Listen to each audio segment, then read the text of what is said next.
क्या आपने यह सोचा है कि समुद्र की गहराई कितनी है, और अगर हम इसके नीचे खुदाई करते ही जाएंगे तो समुद्र के नीचे हमें क्या मिलेगा? दोस्तों, समुद्र के नीचे आखिरकार ऐसी कौन सी चीज है जिसने वैज्ञानिकों की रातों की नींद उड़ा दी? और अगर आप भी इन सारे सवालों का जवाब जानना चाहते हैं तो इस वीडियो को आप पूरा लास्ट तक जरूर देखिएगा, क्योंकि सच्चाई जानकर आपके पैरों तले जमीन खिसक जाएगी और ये अमेजिंग फैक्ट आपको सोचने पर मजबूर कर देगा कि क्या ऐसा भी हो सकता है। क्या आपको मालूम है कि आज की इस एडवांस साइंस की तकनीक के बावजूद भी अगर कोई सबमरीन 750 मीटर से नीचे डाइव करेगी तो वह एक बम के जैसे फट जाएगी। अगर कोई इंसान 1 किलोमीटर के नीचे बिना ऑक्सीजन के डाइव करता है तो उसके फेफड़े किसी गुब्बारे की तरह फूल कर फट जाएंगे। ऐसा इसलिए क्योंकि समुद्र के नीचे पानी का दबाव इतना ज्यादा होता है कि इंसान वहाँ बिना मशीन के सरवाइव नहीं कर सकता। अभी तक इंसानों की खोज से हमें जो समुद्र की सबसे गहरी जगह ज्ञात हुई है वह है चैलेंजर डीप, जो कि 11 किलोमीटर गहरी है। ये एरिया मैरियाना ट्रेंच में स्थित है। हालांकि कई लोग यहाँ जाने की कोशिश, लेकिन सिर्फ 8 भाग्यशाली लोग ही वहाँ से जिंदा लौट पाए। क्या आपको मालूम है, आज तक हमारी सारी साइंस और उपकरण की मदद से हम सिर्फ समुद्र के 4.8% हिस्से की ही खोज कर पाए हैं, और बाकी 96% हिस्से में कौन कौन से रहस्य छुपे हैं यह कोई नहीं जानता। वैज्ञानिक समय समय पर समुद्र के रहस्य को जानने के लिए खोज करते रहते हैं ताकि इन रहस्यों का पता चल सके। अधिकांश वैज्ञानिक अपना फोकस प्रशांत महासागर में स्थित मैरियाना ट्रेंच के चैलेंजर डीप में अपनी खोज कर रहे हैं, और इतनी गहराई में होने के कारण यहाँ सूर्य की रोशनी नहीं पहुँच पाती।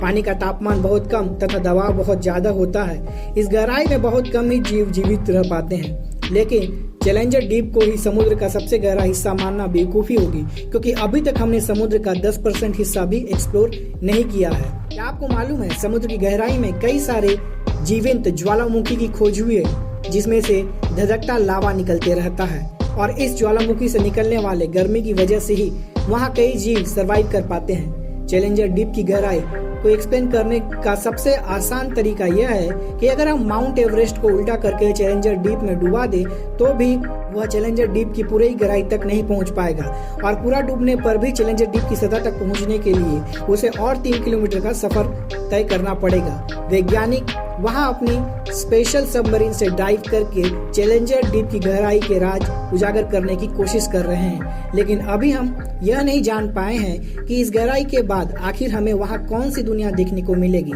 अगर आपको लगता है कि समुद्र के नीचे विभिन्न प्रकार के जीव जंतु निवास करते हैं या फिर हमें वहाँ कोई खजाना या एलियंस मिल सकते हैं तो आप बिल्कुल गलत हैं। समुद्र के नीचे क्या है ये जानने से पहले हमें पृथ्वी की संरचना को समझना पड़ेगा, क्योंकि यही संरचना हमें बता सकती है कि समुद्र के नीचे क्या कुछ हो सकता है।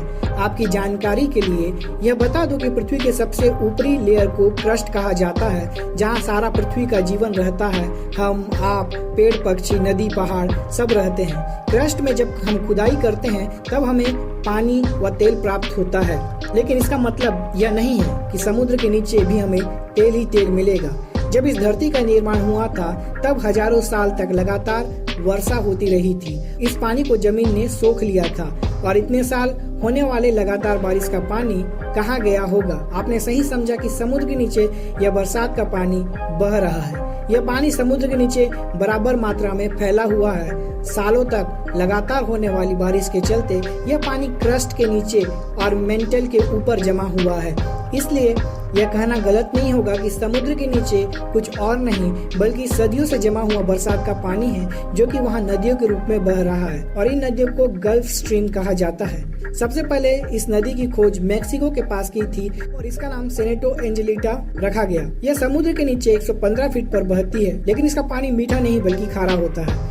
बाद में ब्लैक सी के नीचे भी नदियां मिली थी, जो कि समुद्र की सतह से 100 फुट नीचे बहती है। जब इसके बहाव को मापा गया तो यह पता चला कि यह 6 किलोमीटर पर आवर की रफ्तार से बह रही है, जो कि 22,000 क्यूबिक टन पानी को अपने बहाव में बहा देती है। सूर्य की किरणें और समुद्र की लहरों की वजह से इस नदी को गति मिलती है। सूर्य की किरणें समुद्र की अलग अलग जगहों पर अलग अलग कोण और तीव्रता से पड़ती है, जो कि पानी के तापमान में बदलाव करता है। पानी के तापमान में होने वाले बदलाव से समुद्र के अंदर इन नदियों का निर्माण होता है।